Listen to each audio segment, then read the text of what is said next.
precisa confiar no perito. No perito. Então é uma perícia que envolve medicina, ele tem que confiar no médico que tenha aptidão para elaborar perícias. Só que esse trabalho do perito não é um trabalho gratuito. Não, muito pelo contrário, muito pelo contrário. Ele é oneroso. O perito recebe para isso. E aí surge então a figura dos honorários periciais. Os honorários periciais são fixados também pelo juiz. É bem verdade que o perito pode até discordar deles.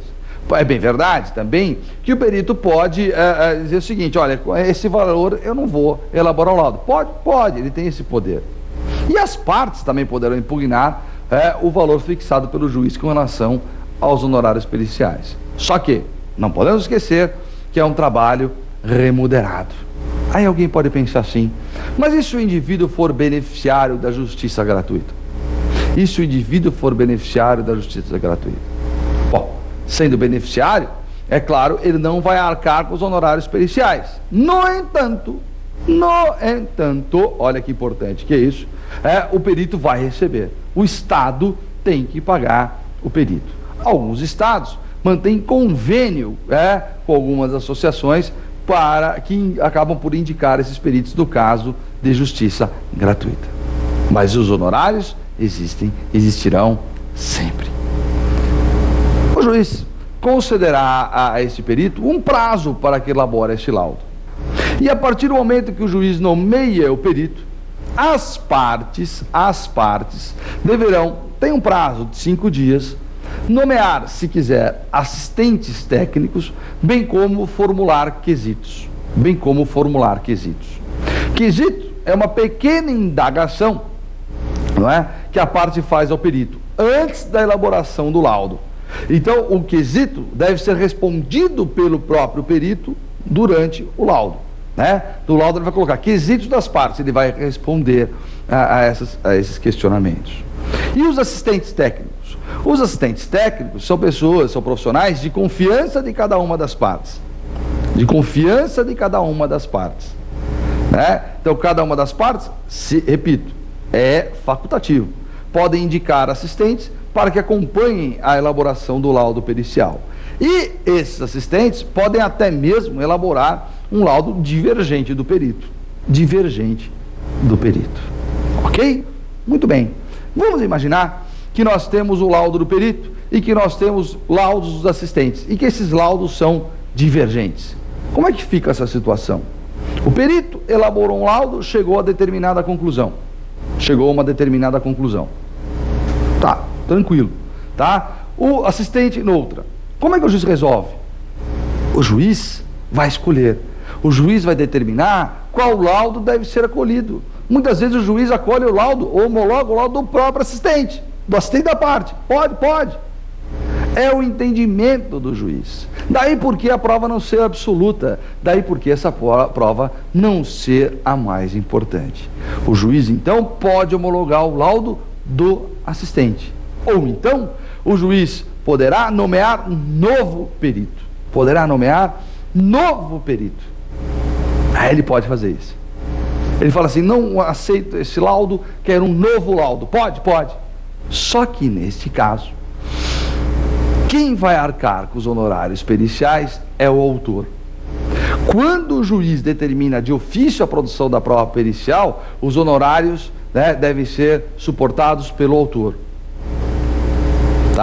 Agora, qual é a regra? Quem vai pagar os honorários periciais? Paga os honorários periciais quem requer a prova. O autor requereu, ele paga, o réu paga os honorários periciais, salvo nesse caso em que o juiz de ofício determina a produção da prova, e aí é uma responsabilidade do próprio autor. Claro que aquele que vier a perder a ação, que vier a sucumbir, vai arcar com a sucumbência daquele processo.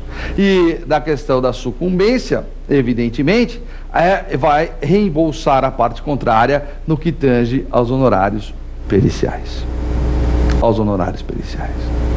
Mas é muito importante, não é, que se diga que a prova pericial ela é relevante realmente dentro de um processo, mas ela não é a única, eu vou insistir nisso, ela não é absoluta. ela não é absoluta. Ok? Muito bem. Provas orais. Provas orais. O primeiro item importante dessa segunda parte do tema do dia, o primeiro item importante é o seguinte: quais são as provas orais? Afinal de contas, quais são as provas orais previstas no Código de Processo Civil? Sabe quais são? Olha, nós temos os esclarecimentos periciais, nós temos o depoimento pessoal e nós temos a oitiva de testemunhas. Esclarecimentos periciais, depoimento pessoal e oitiva de testemunhas. Estas provas orais, elas são produzidas, sabe quando? Na audiência de instrução. As provas orais são produzidas sempre nessa audiência, nem antes, nem depois, na audiência de instrução. Qual é a ordem da produção dessas provas? Primeiro o esclarecimento do perito, depois o depoimento pessoal e por último a oitiva de testemunhas. Pode causar certa estranheza a questão dos esclarecimentos periciais. Normalmente ele nem sabe, nem lembra que isso, que esclarecimentos é uma prova oral. E o juiz, de posse daquele laudo do perito, e se tiver dos assistentes também, pode ficar em dúvida, ele fica em dúvida: será que eu homologo ou será que eu não homologo? Peraí, ele pensa: vou ouvir o perito para que ele esclareça. Pode. Então ele vai intimar o perito para que compareça à audiência de instrução, e nesta audiência de instrução o perito vai esclarecer aqueles pontos que são controvertidos. E muitas vezes, a partir desses esclarecimentos, o juiz acaba por homologar o laudo pericial. Então é uma prova importante, que você que é advogado muitas vezes não se lembra, desconhece essa situação e geralmente nem requer que o perito seja ouvido. Requeira, é importante, tá? Você que vai prestar concurso público, fundamental. Isso cai muito. Exame de ordem, demais. Então, preste atenção nisso. Depoimento pessoal. Depoimento pessoal. Quem presta depoimento pessoal? As partes. As partes prestam depoimento pessoal. É isso mesmo. Agora, será que elas são obrigadas a prestar o depoimento pessoal? Existe obrigatoriedade nesse depoimento? Resposta: não. As partes não estão obrigadas a comparecer à audiência para prestar depoimento, salvo, e sempre tem um salvo, se a parte foi intimada para tanto. Se a parte foi intimada para comparecer à audiência para prestar depoimento, aí ela deve comparecer. Mas, Bena, e se ela intimada não comparecer, qual é a consequência? Consequência é a pena de confissão. Pena de confissão. Sabe o que quer dizer isso? O não comparecimento da parte, significa, muito simples, que ela, em tese, concorda com tudo aquilo que foi alegado pela parte contrária. Porque ele foi intimado a prestar depoimento, não compareceu, presume-se o quê? Que ele concorda com aquilo que a outra parte alegou. Quem cala, consente. Isso é pena de confissão. Presume-se que os fatos que a outra parte alegou são verdadeiros. Pena de confissão. Que é uma pena importante dentro do processo. Como eu falei agora há pouco, os fatos confessados, e é o caso, não precisam ser provados. Então a pena de confissão pode levar, sim, não é, a vitória da demanda pela parte contrária. A parte contrária pode ganhar a ação, tendo em vista a ausência da parte do depoimento pessoal. Outra questão importante: será que se a parte mentir, ela será presa? A parte, ao prestar depoimento pessoal, ela mente. Será que ela vai presa? Será que tem prisão?